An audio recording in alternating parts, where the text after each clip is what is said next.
Good morning दोस्त।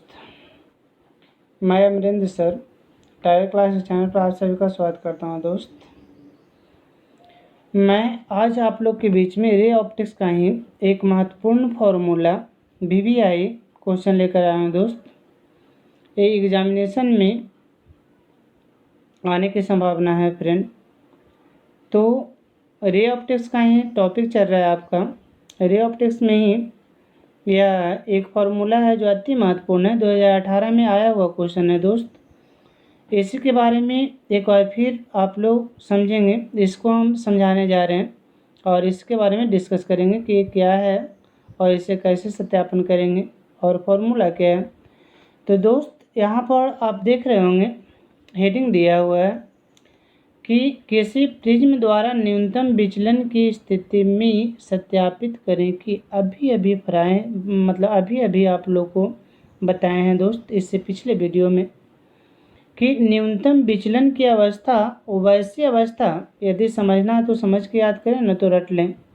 उभयसी अवस्था जिसमें I1 I2 के बराबर R1 R2 के बराबर हो, यानी I1 I2 बराबर होगा तो कन्फर्म R1 R2 भी आपस में बराबर होगा। सिर्फ ये समझें कि जिसमें I1 I2 आपस में बराबर हो जाए वह न्यूनतम विचलन की अवस्था कहलाता है। यह आपको यहाँ पर देख रहे होंगे, ये डायग्राम से इसके पिछले वीडियो में आपको समझाने का कोशिश किए थे। यदि नहीं समझ में आया होगा तो आप रट लें कि I1 I2 के बराबर होता है तो वह अवस्था न्यूनतम विचलन की अवस्था कहलाता है। लास्ट उपाय यही है, ऐसे आप कोशिश करें समझने का, और यदि ना समझ में आए तो ऐसा रूल अपनाएं। तो दोस्त, यहाँ पर देख रहे होंगे, कहता है न्यूनतम विचलन की अवस्था, मतलब जैसे ही कह दिया तो क्वेश्चन में हमें अप्लाई करना है कि I1 I2 के बराबर होगा। I1 I2 के बराबर होगा क्योंकि कह रहा है न्यूनतम विचलन की अवस्था। दोस्तों, सिद्ध करना है म्यू बराबर sine delta M plus A/2 by sine A/2। एक बार फिर से, म्यू बराबर, म्यू क्या है, प्रिज्म के पदार्थ का वर्तनांक है, तो म्यू बराबर साइन डेल्टा M क्या है, न्यूनतम विचलन की अवस्था है दोस्त, A plus sine delta M A/2 by यहाँ पर साइन A/2, यानी इतना बाई इतना आपको सिद्ध करना है दोस्त। ये आपका क्वेश्चन हो गया। सिद्ध करने के लिए सबसे पहले या तो इसको दूसरा रूप होता है, यानी ऐसे क्वेश्चन पूछा तो पूछा, अन्यथा क्वेश्चन ऐसा भी एग्जाम में आता है कि प्रिज्म के अपवर्तनांक के लिए सूत्र या व्यंजक प्राप्त करें। प्रिज्म का अपवर्तनांक मतलब म्यू बराबर, आपको फॉर्मूला लाना है कि म्यू बराबर sine delta M A/2 by sine A/2। ये आपका सत्यापन करना है दोस्त। अब आगे आपको लेकर के चलते हैं यहाँ पर कैसे सत्यापन करेंगे जो दोस्त। तो सबसे पहले एक बार फिर से हम ये पिक्चर को आपको समझाना चाह रहे हैं फ्रेंड। ऐसा पिक्चर आपको पिछले वीडियो में भी आप देखे होंगे, यहाँ पर भी आपको बता रहे हैं। आप फिजिक्स समझने के लिए अति आवश्यक है क्रम बाय क्रम वीडियो को देखें, तब समझ में आएगा दोस्त, अन्यथा नहीं आएगा। क्योंकि फिजिक्स का जो रिलेशन होता है उसके पिछले से होता है, यानी पिछले टॉपिक से होता है। बेसिक अति आवश्यक है फिजिक्स समझने के लिए। जिस स्टूडेंट को बेसिक कंप्लीट है उसका दावा के साथ 100% कहते हैं कि कन्फर्म समझ में आएगा, लेकिन जिसका बेसिक कंप्लीट नहीं है उसका कोई गारंटी नहीं कि जो हम बोल रहे हैं वह 100% उसका दिमाग में जाएगा या नहीं जाएगा। सबसे फर्स्ट फिजिक्स समझने के लिए, फिजिक्स को यानी प्रॉब्लम को बनाने के लिए सबसे पहले उसका बेसिक समझना जरूरी होता है दोस्त, किस रूप में क्या है न है, ये सब के बारे में। तो यहाँ पर वैसा ही देखें, ABC एक क्या है दोस्त, प्रिज्म, जिसका प्रिज्म कोण A है। ABC एक प्रिज्म है, यहाँ पर वहीं लिखे हैं फ्रेंड कि ABC एक प्रकार का प्रिज्म है। थोड़ा सा फोटो को हम अपना छोटा कर देते हैं, देख लें। यहाँ पर कहता है माना कि ABC एक प्रिज्म है जिसका प्रिज्म कोण A है। ABC एक प्रिज्म है जिसका प्रिज्म कोण A है। PQA, यहाँ पर देखें दोस्त, यानी आपको यहाँ से लेकर के चलते हैं। यहाँ पर देखें, सबसे पहले A है, ये वाला A हो गया, ये B हो गया और ये वाला C हो गया। तो ABC एक क्या हुआ फ्रेंड, तो प्रिज्म। ABC क्या हुआ दोस्त, प्रिज्म। तो ABC एक प्रिज्म है। इसकी AB भुजा पर यहाँ पर देखें, A एक प्रकार की प्रकाश आपतित होती है, इस रूप में आने वाली प्रकाश हुआ। यानी इस रूप में ए प्रकाश आ रही है। आने वाली प्रकाश के मतलब कौन प्रकाश? आपतित प्रकाश। ये आने वाली प्रकाश किरण हुआ, प्रिज्म सतह तक के पहुंचती है, आने वाली प्रकाश हुआ। इसे जाना चाहिए था डॉट डॉट से, इस पर ऐसे जाना चाहिए था दोस्त। यहाँ पर देखें, इसको डॉट डॉट से इस पर जो दिखा रहे हैं आपको, इस पर जाना चाहिए था, लेकिन क्या जाती है? तो नहीं जाती है। इसका रीज़न क्या है फ्रेंड? क्योंकि एक माध्यम से दूसरे माध्यम में जब प्रकाश जाती है तो वह विचलित होती है। विचलित मतलब मुड़ जाती है फ्रेंड। तो यहाँ से देखें, इस पर हमने एक पर सरफेस पर ये नॉर्मल खींच दिया। ये लाइन जो दिखा रहे हैं, यह लाइन क्या है? तो यह लाइन नॉर्मल खींचा गया, ये नॉर्मल लाइन है। तो गया कैसे? तो ये किरणें इस पर चल जाती है, इस रूप में ये प्रकाश ऐसे आ जाती है फ्रेंड। आने वाली आपतित किरण, दूसरे माध्यम में जाने वाली अपवर्तित किरण, अब पुनः उसी माध्यम में निकलते। फिर यहाँ पर हमने नॉर्मल डालेंगे, ये एक प्रकार का, ये वाला क्या डालें? तो हमने नॉर्मल डाल दिया। तो पुनः उसी माध्यम में निकल रही है जिस माध्यम में वह प्रवेश की थी दोस्त। यहाँ पर एयर था, हवा था, ठीक है। इसका मतलब यहाँ भी क्या है? एयर ही है, हवा ही है। तो जिस मीडियम से प्रकाश आई थी उसी माध्यम में वापस निकल रही है। इसका मतलब इस किरण का नाम कौन किरण? निर्गत किरण। आपतित किरण, अपवर्तित किरण और निर्गत किरण। ये रहा फ्रेंड आपका पिक्चर। तो एक बात और अभी यहाँ पर समझें कि आपतित किरण के आगे की ओर बढ़ाया और निर्गत किरण को पीछे की ओर बढ़ाया, और बढ़ाने से जो छोटा सा कोण बना, इस कोण का नाम होता है दोस्त विचलन कोण। इस कोण को क्या कहते हैं? विचलन कोण। विचलन कोण को डिनोट किससे करते हैं? तो डेल्टा से। विचलन कोण को डिनोट करते हैं डेल्टा से। एक बार और दोस्त, आने वाली किरण, आपतित किरण, ए नॉर्मल। तो आने वाली किरणें, आपतित किरण, ए नॉर्मल, और इनके बीच में जो कोण ये देख रहे हैं, इस कोण का नाम होता है आपतन कोण। इसे कहते हैं आपतन कोण, डिनोट करते हैं I1 से। इसका कहते हैं आपतन कोण। यहाँ पर देख रहे हैं कि निर्गत किरण और ये लंब हो गया, तो ये दोनों का बीच में जो कोण बना, इस कोण का नाम निर्गत कोण होता है, या इसे I2 भी कहते हैं दोस्त। डिनोट चाहे तो स्मॉल ई से डिनोट करें या I2 से डिनोट करें, कोई परेशानी नहीं है। हालांकि आपको NCERT में ई से डिनोट किया हुआ है, लेकिन ई से डिनोट भी कर सकते हैं या I2 से भी डिनोट कर सकते हैं, इससे कोई प्रॉब्लम नहीं। आपकी इच्छा, आप जैसा भी डिनोट करना चाहें वैसा डिनोट कर सकते हैं फ्रेंड। तो ये आपको बताएं इतना। इसके बाद आप समझें आपतन कोण ए वाला हुआ, बी ए निर्गत कोण, अपवर्तन कोण और अपवर्तन कोण। यानी अपवर्तन कोण, आपतित किरण और लंब के बीच जो कोण बनता है, इस कोण का नाम आपतन कोण, इंसुलेटेड एंगल, और ये रिफ्लेक्टिव एंगल हो गया दोस्त। तो ए चूंकि अपवर्तित किरण और लंब के बीच का कोण है, अपवर्तित किरण और लंब के बीच का कोण है अपवर्तन कोण। अपवर्तित किरण और लंब के बीच का कोण है अपवर्तन कोण। मेन समझना था दोस्त ये पिक्चर। यदि ये पिक्चर समझ में आया होगा तो आसानी पूर्वक आप सत्यापन कर पाएंगे, अन्यथा आपको सत्यापन नहीं होगा। पिक्चर को ही समझें पहले अच्छी तरह से, यानी आपका पिक्चर ही मेन टॉपिक है। पिक्चर से ही आप सत्यापन कर सकते हैं। जितना भी जादू आपको आगे चलने वाला है सब पिक्चर से चलेगा। यदि आपका पिक्चर ही नहीं समझ में आया तो आगे कुछ भी नहीं समझ में। मेन मैजिक पिक्चर है। पिक्चर को ध्यान से देखें। ABC प्रिज्म है, PQ आपतित प्रकाश किरण है, किस पर? AB पर। PQ आपतित प्रकाश किरण है किस पर? तो AB पर। AC भी एक प्रकार का सरफेस है, और यहाँ RS एक प्रकार का निर्गत किरण है, लेकिन QR अपवर्तित किरण है। QR अपवर्तित किरण, Q से लेकर R तक जो दूरी है अपवर्तित किरण है। A वाला निर्गत किरण हुआ। तो ये दोस्त आपतन कोण, अपवर्तन कोण, अपवर्तन कोण, ये निर्गत कोण, ये वाला प्रिज्म कोण। ये दोस्त यहाँ पर आप समझें।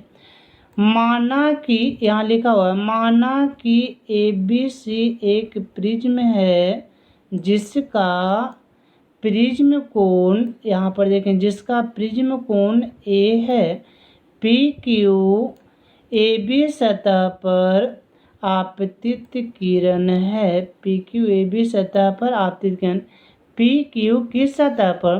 तो AB सतह पर। AB सतह हो गया, और पी क्यू, ए बी सतह पर आपतित किरण है। आर एस और आर एस निर्गत किरण है। यहाँ देखें आर और एस कैसा किरण है, निर्गत किरण है। विचलन कोण डेल्टा है दोस्त, विचलन कोण कितना है, डेल्टा। तो विचलन कोण डेल्टा, इसे रट के नहीं याद करना है दोस्त।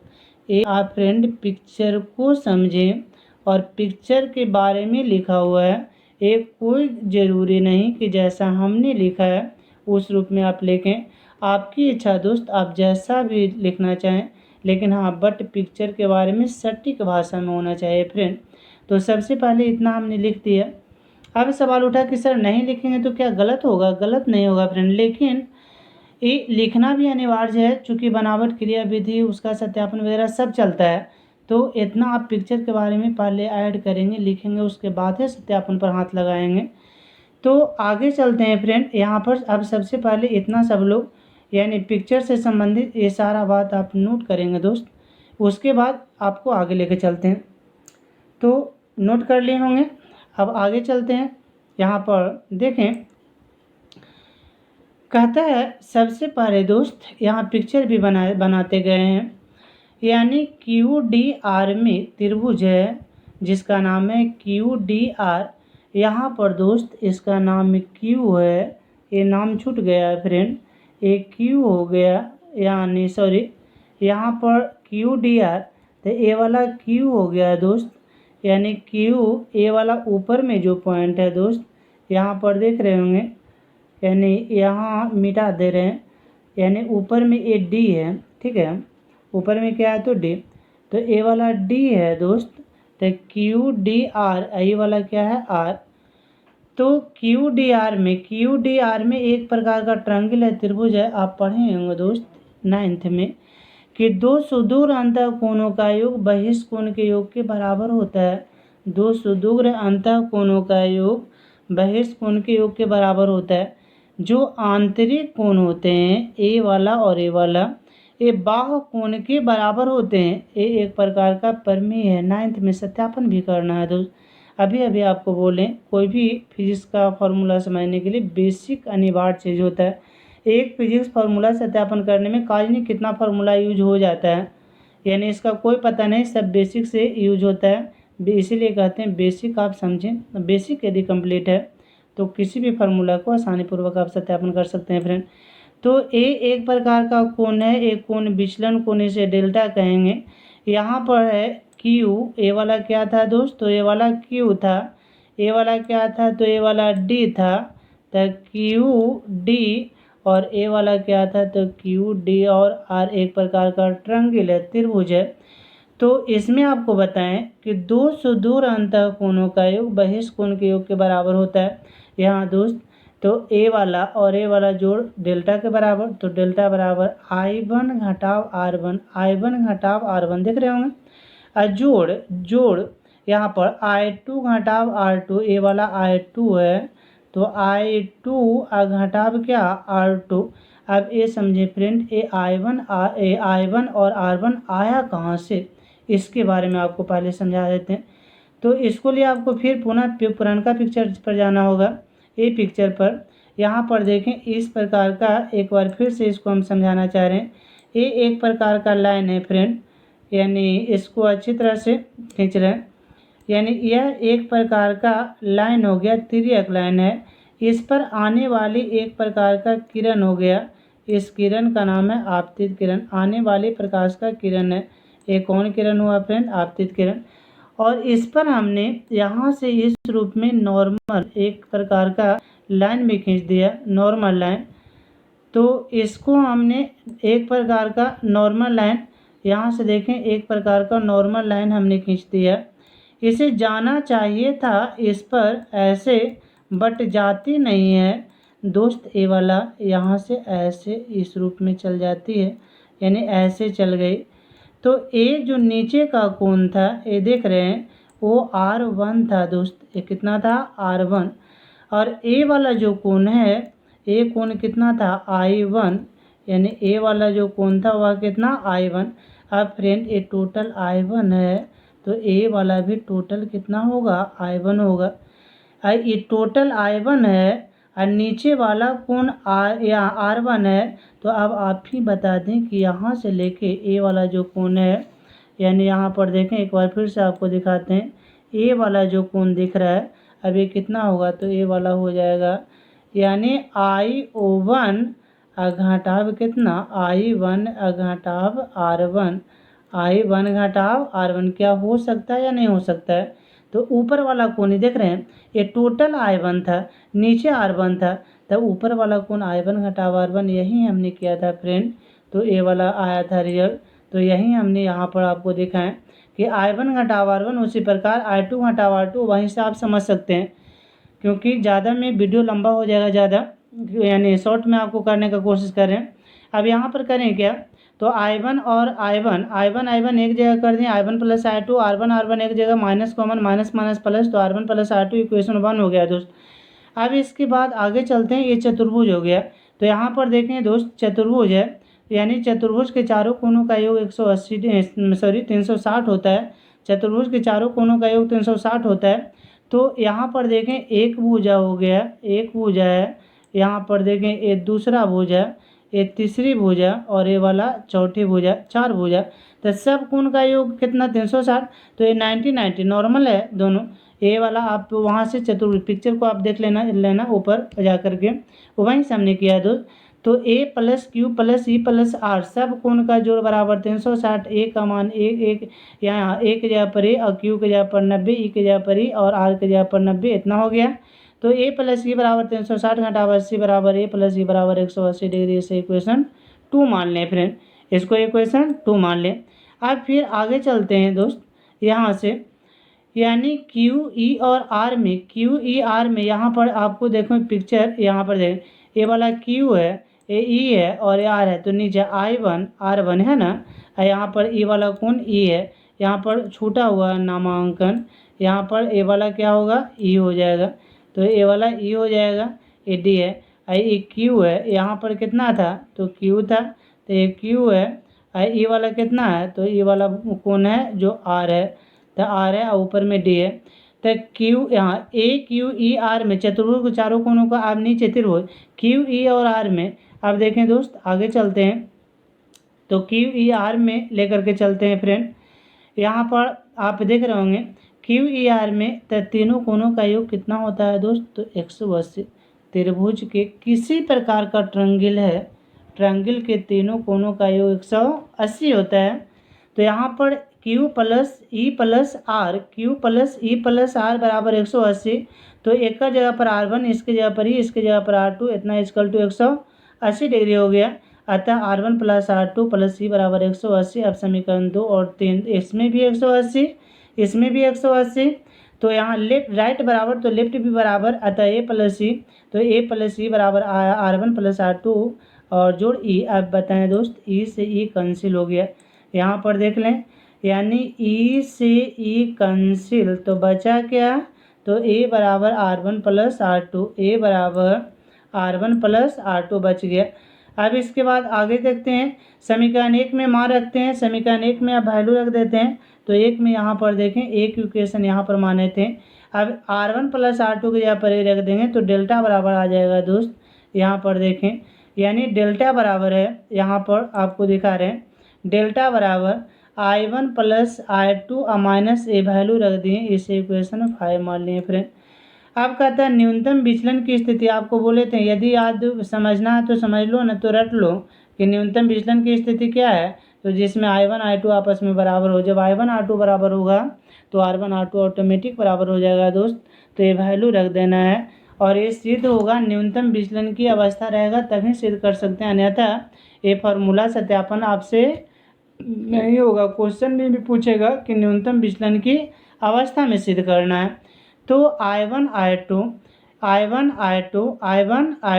तथा R1 R2, I1 बराबर I2, R1 बराबर R2, डेल्टा बराबर डेल एम। अब मान रखते हैं समीकरण 4 में, तो मान रखेंगे ए बराबर R1 प्लस R2 था 4 में, तो R1 प्लस R1 हो गया, तो 2R1, अभी R1 बराबर ए बाई 2 आ गया दोस्त। ये आपका न्यूमेरिकल में काम करेगा फ्रेंड।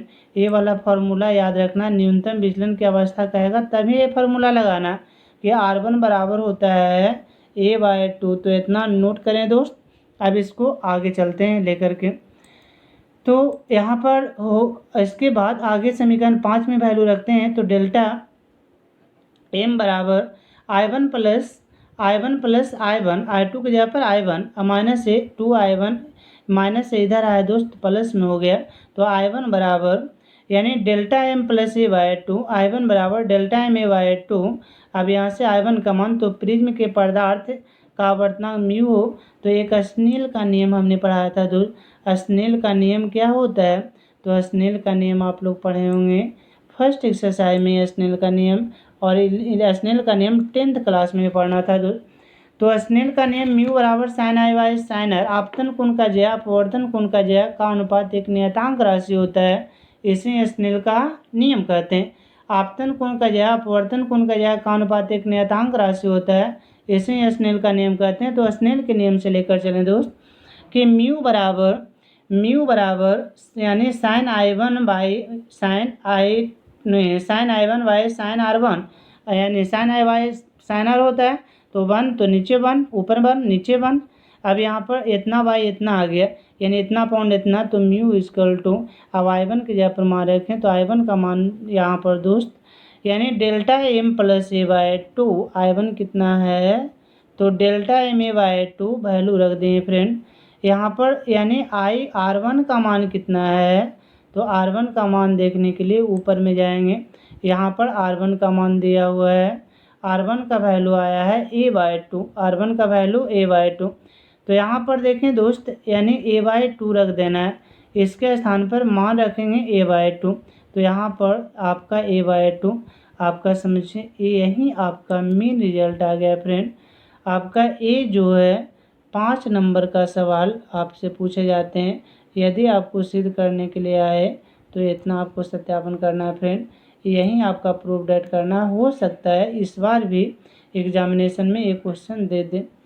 तो ये आपका मतलब मेन रिजल्ट आया कि म्यू बराबर प्रिज्म के पदार्थ का आवर्तनांक, तो म्यू बराबर sine delta M A by 2 by sine A by 2, ये फार्मूला हुआ। ये फार्मूला आपको याद रखना है दोस्त। याद रखने के साथ साथ किस रूप में सत्यापन होता है ये भी आपको ध्यान देना है सत्यापन को, और इसे अच्छी तरह से मतलब वीडियो को रोक कर प्यूज करके आराम से इसको लिख लें, नोट करें, समझें।